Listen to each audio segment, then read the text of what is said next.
Não tome o lado de Corá, Datã e Abirão. Estes 3 personagens foram contemporâneos de Moisés.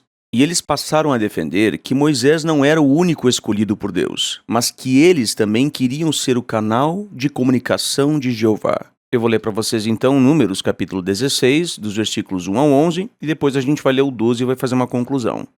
O texto diz: E Corá passou a levantar-se junto com Datã e Abirão, e passaram a levantar-se diante de Moisés, ele e mais 250 homens dos filhos de Israel, maiorais da Assembleia, convocados da reunião, homens de fama. Congregaram-se, pois, contra Moisés e Arão, e disseram-lhes: Já chega de vós, pois a Assembleia inteira, todos eles, são santos e Jeová está no seu meio. Então, por que vos devíeis erguer acima da congregação de Jeová? Quando Moisés chegou a ouvir isso, lançou-se imediatamente com a face por terra. Falou então a Corá e a toda a sua assembleia, dizendo: Pela manhã Jeová fará saber quem pertence a ele, e quem é santo, e quem tem de chegar-se a ele. E aquele a quem escolher se chegará a ele. Fazei o seguinte: tomai para vós porta-lumes, Corá e toda a sua assembleia, e amanhã ponde fogo neles, e colocai incenso sobre eles perante Jeová. E tem de dar-se que o homem que Jeová escolher é o santo. Já chega de vós, filhos de Levi. E Moisés prosseguiu dizendo a Corá: Escutai, por favor, filhos de Levi.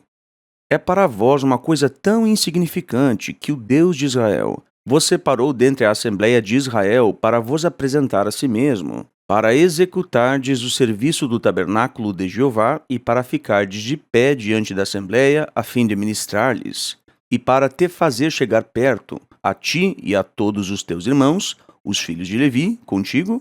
Olha que ponto interessante esse agora. Tendes de procurar também obter o sacerdócio? Por esta razão, tu e toda a tua Assembleia, que vos estáis combinando, sois contra Jeová. Quanto a Arão, o que é ele que havíeis de resmungar contra ele? Mais tarde, Moisés mandou chamar Datã e Abirão, mas eles disseram: Não subiremos. É coisa tão insignificante que nos fizeste subir de uma terra que manava leite e mel, para nos fazer morrer no ermo, que também hás de desempenhar até o máximo o papel de príncipe sobre nós? Fim da leitura. Então veja que interessante é esse relato, que é riquíssimo em detalhes. Então veja que Moisés, ele era o escolhido de Jeová para libertar Israel. Mas não era só isso. Quando Moisés se apresentou à antiga nação de Israel, que estava sendo escravizada no Egito, para libertar tal nação, como sendo enviado de Jeová, ele não chegou de mãos vazias. Ele tinha sinais. Seria bom, inclusive, lermos esse relato em Êxodo capítulo 4, versículos 1 a 5, que dizem assim: No entanto, Moisés disse em resposta: Mas suponhamos que não me acreditem e não escutem a minha voz. Pois irão dizer: Jeová não te apareceu. Jeová disse-lhe então: Que é isso na tua mão? Ao que ele disse: Um bastão. Disse-lhe, pois: Lança-o na terra. De modo que o lançou na terra, e ele se tornou uma serpente, e Moisés começou a fugir dela. Jeová disse então a Moisés: Estende tua mão e segura-a pela cauda. De modo que estendeu sua mão e a segurou, e ela se tornou um bastão na palma da sua mão, a fim de que, conforme disse, eles acreditem que te apareceu Jeová, o Deus de seus antepassados, o Deus de Abraão, o Deus de Isaque, o Deus de Jacó. Pois bem, então aqui a gente vê uma coisa bem interessante. Moisés não chegou aos filhos de Israel, à nação de Israel que estava sendo escravizada lá no Egito, de mãos vazias. Ele entendeu um ponto fundamental de qualquer pessoa que acha que Deus a escolheu para ser líder de um povo. E isso é, essa pessoa que foi escolhida por Deus, se ela de fato foi escolhida por Jeová, ela tem que mostrar isso com sinais. Se alguém se colocar no nível de Moisés, exigindo a mesma obediência que Moisés tinha, como no caso da situação ali de Corá, Datã e Abirão, que quando estes se rebelaram contra Moisés, era como se estivessem se rebelando contra o próprio Jeová. Para atingir este status que Moisés atingiu, a pessoa que alega ter sido escolhida por Jeová, ter sido ungida por Jeová, ela precisa mostrar sinais da parte de Jeová, se ela espera que as pessoas creiam que Jeová a enviou. Isso é muito, muito fundamental. E o próprio Moisés entendeu esse princípio. Esse princípio também foi verdade no caso de Jesus Cristo. Em relação ao que ele fazia e às obras poderosas que ele realizava, nós lemos nas Escrituras, em João 7,31. Todavia, muitos da multidão depositaram fé nele e principiaram a dizer: quando Cristo chegar, será que ele realizará mais sinais do que este homem realizou? E esse texto é bastante interessante. O que as pessoas estavam argumentando aqui é o seguinte: os sinais que foram realizados pelo Messias, por Jesus Cristo, este que clama ser o Cristo, não são suficientes a fim de provar que ele é quem de fato alega ser? Claro que são. Então, para quem acha que ele não é o Cristo, que ele não é o prometido Messias, a pergunta que surge é: quando o verdadeiro Cristo vier então, será que ele fará sinais maiores do que fez Jesus?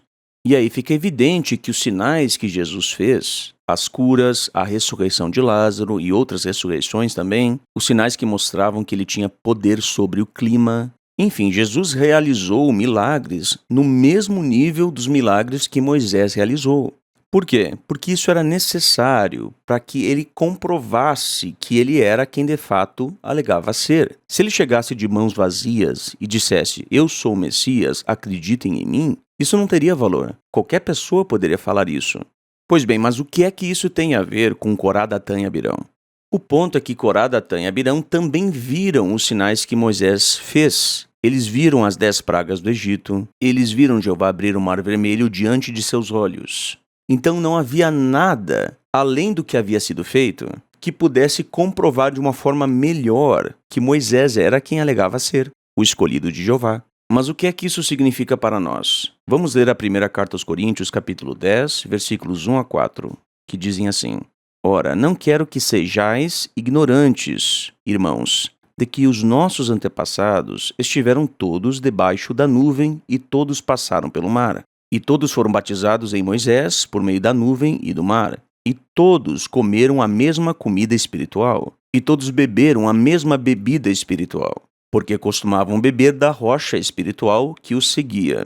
E essa rocha significava o Cristo. Então o Novo Testamento explica, não só esse texto, tem outros textos que explicam também. Depois você pode fazer sua pesquisa pessoal. Mas o Novo Testamento explica que os eventos na vida de Moisés, pelo menos os grandes eventos, não todos, mas os grandes eventos que ocorreram na vida de Moisés e na libertação de Israel, são representações proféticas que apontam para o Cristo. Por exemplo, quando Moisés e os israelitas fugiram através do Mar Vermelho, passaram pelo meio do Mar Vermelho, isso representa a salvação através das águas, que é a mesma coisa que ocorre no batismo cristão. Então, quando o cristão é batizado, ele simboliza a salvação por meio das águas, ou através das águas. Que existe aqui um paralelo profético entre Moisés e Cristo.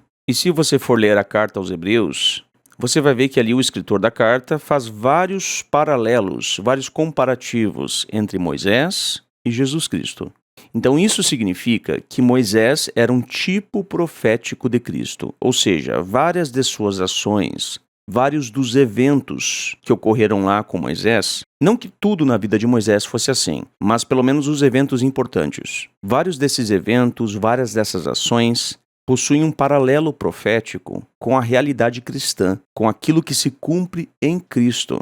Bem, e se Moisés representa Jesus Cristo, a quem é que Corá, Datã e Abirão representam? E a resposta é: a todos aqueles que afirmam ser o canal de comunicação de Jeová, além do antitípico Moisés, a saber, Jesus Cristo. Na nossa era moderna, alguns falsos cristãos afirmam ser o canal de comunicação de Deus para a igreja cristã, e muitos os apoiam. Imitando o exemplo de Corá, Datã e Abirão, estes ensinam que não é só por meio do Moisés antitípico que Jeová fala, a saber, Jesus Cristo, mas Jeová fala também por meio deles. Estes querem também ser líderes sobre a congregação, assim como Jesus Cristo é. E, infelizmente, muitos têm apoiado a estes instrutores que imitam as atitudes, as ações de Corá, Datã e Abirão, rebelando-se contra o escolhido de Jeová, Jesus Cristo, o antitípico Moisés. Estes rebeldes modernos não são capazes de demonstrar sinais da parte de Jeová, sinais miraculosos, assim como Jesus Cristo demonstrou quando esteve na terra. Corá, Datã e Abirão tampouco tinham sinais. O único que demonstrava os sinais da parte de Jeová era Moisés, que representa Jesus Cristo. Além disso, esses falsos instrutores modernos, que imitam as ações, as atitudes de Corá, Datã e Abirão, ensinam que a salvação não ocorre só por meio de Cristo, mas ocorre por meio deles. Se você obedecê-los,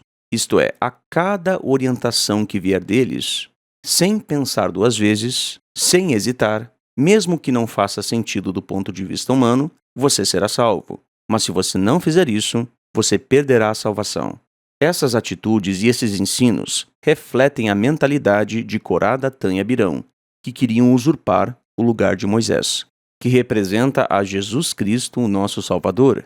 Então vemos aqui que o relato de Moisés, junto de Corá, Datã e Abirão, é riquíssimo em detalhes. E nós aprendemos pontos valiosos para a nossa vida cristã ao lermos esse relato. Não sigamos a Corá, Datã e Abirão. Nós seguimos ao antitípico Moisés, Jesus Cristo. Este é o único canal que Jeová possui. Este é o único resgatador da humanidade. Ele é o único, o exclusivo meio de salvação usado por Jeová. Nenhum outro ser humano, por mais que seja um homem de fama, assim como eram homens de fama Corá, Datã e Abirão, nenhum outro ser humano, por mais famoso, mais influente que ele possa ser, poderá nos salvar. A nossa salvação não depende de nenhum homem. Ela depende do nosso Senhor Jesus Cristo. Tá certo? Eu fico por aqui. Eu espero que vocês tenham gostado desse vídeo e fortalecido a sua fé em Jesus Cristo. Um grande abraço e fiquem em paz.